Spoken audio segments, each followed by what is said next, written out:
I looked up this study where it said actually 92% of all vegans have B12 deficiency, Yeah, and that it's can common. lead to cardiac arrest. Are you, you said you're confident in science about your diet, but are you concerned in the fact that your gut isn't getting a diverse amount of food, different different foods? What made you become a vegan?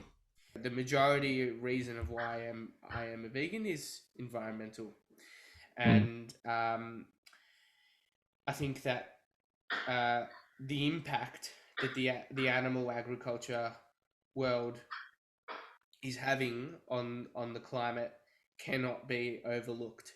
And if the human race is going to save this planet, it has to sort out everything, and it's carbon emissions by burning fossil fuels is the biggest one, but it's closely rivaled by not just animal agriculture, all agriculture, and so there has to be more sustainable and more educated people and around the world, and I think the best thing I can do to limit my carbon footprint is to be a vegan, mm. and you know you save 10 times the carbon footprint on a plant-based diet than you do driving an electric car. Mm. Um, but that being said, it does matter where you are getting your things from. And just like you, um, I know you're a big advocate of grass-fed beef. That's right. And I am skeptical of the research that is for grass-fed beef. In my opinion, the most sustainable animal farming is still not as sustainable as the least sustainable plant agriculture. Have you heard of a biologist called Alan Savory? No, I haven't.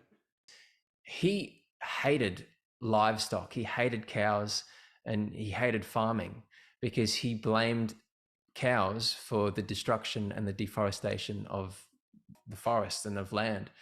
And so what he did when he was in Africa was he removed all of the cows and he removed all of the animals. And it got to a point where the land was still desertified. And he was saying, why isn't this working? There was 40,000 elephants there roaming, and he basically, his direction triggered the government to shoot and eliminate 40,000 elephants in the name of protecting the land, thinking that it wouldn't be desertified, but it was still desertified. So now he's completely reversed his position. There's a fascinating TED talk where he talks about, the one way we can actually save the planet is actually using cattle. If you look at the Serengeti, there's thousands of wildebeest all roaming all the time, densely packed. There's thousands of them per square kilometer. Why is it that all of the land there is not desertified? It's actually because the cattle, the ruminant animals, are aiding the land. As soon as you take the cows away, it becomes desertified. You actually need cows to sequester carbon into the soil. So they're actually, when you take away cows from the land, you literally desertify the land. And desertification obviously leads to more carbon dioxide being released into the atmosphere, tilling of the soil, all of like destroying the soil is what causes a lot of this greenhouse emissions. Yeah, yeah, no, I agree with you on that, and I think carbon is a currency, and you're right. We need to lock away carbon to reduce the global temperature. When you take away the grazing animal, the land gets desertified. Mm. That's impossible to argue against. But what about the ecosystem that they displaced in the first place? Well, What that's a was very interesting. ancient years ago? What was that land used for? And it's about increasing biodiversity, Mm-hmm. and the best way to do that is more Mm. species, and more native species in that region. And cows are not a native species to the majority of the planet. Uh, yes, in places like the Serengeti, the cows are. already there. There's wildebeest there. And for example, in America, like before the Europeans settled there, like in early Bison. colonization, there was bison, there was millions of all of these buffalo just roaming the plains, and the native Indians had a holistic relationship with them where they'd only take as much as they need. The majority of the agricultural land on the planet is used for animals that we eat and Mm, to grow plants that feed those animals. And mm, what if we were to take a quarter of that land for us and grow plants that we can eat and return the rest to its natural state? mm. Then you would start to see shifts. And yes, there's a lot of other work to be done, but I don't think it's as simple as more cows equals lower global temperature, because you also have to factor in the methane expense. And a lot of methane doesn't last in the Earth's atmosphere as long as carbon dioxide, but it's 10 times more greenhouse effective. So there's an easy scenario right there of a quick way to lower the temperature is to remove the methane.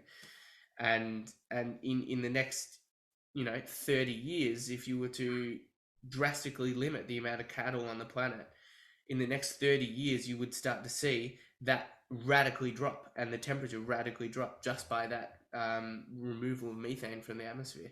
It's complicated. Well, the thing about the methane in have you heard of regenerative agriculture? Yeah. Yeah. So this is like not just grass fed. It's a way of practicing where it's holistic with the nature, and it's about encouraging biodiversity. So, for example, with these cows that are on a regenerative agricultural farm, when they, yes, they're producing methane, but the thing is, the amount of carbon that is sequestered into the soil versus the amount of carbon that is being released is actually negative 3.5 pounds of carbon per pound of meat. So it's actually a sink. It's actually a carbon sink. That's why I brought up the point. If we actually stop emissions today, it won't be enough to bring it back to pre-industrial temperature. So we need sinks. We need carbon sinks, places that carbon can be sequestered back into the earth. We need to somehow get it back into the soil. The fastest way to do that is with cattle. Say factory farming is awful. I don't support that whatsoever. Yeah. But Yeah.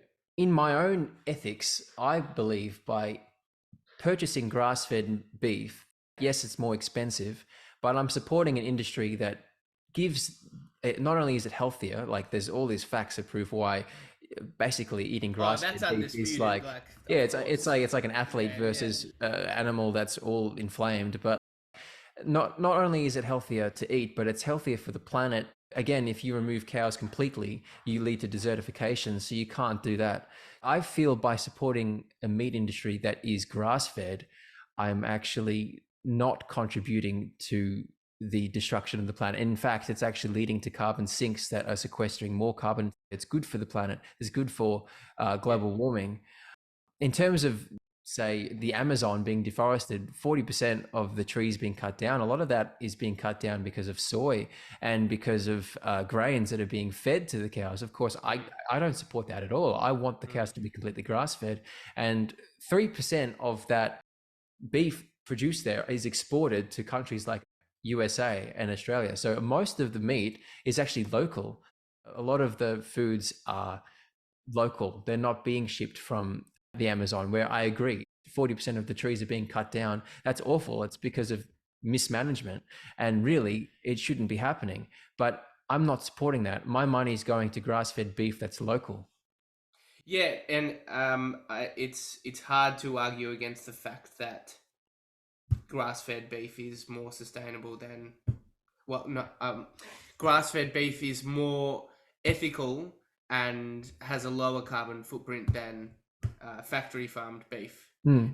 There's nothing wrong with yourself eating that way, but my concern is if a lot of the population decided to adopt grass-fed beef, then that is taking up Too much an land. extreme amount of land. Hmm. It's hard to argue against the fact that it is not sustainable.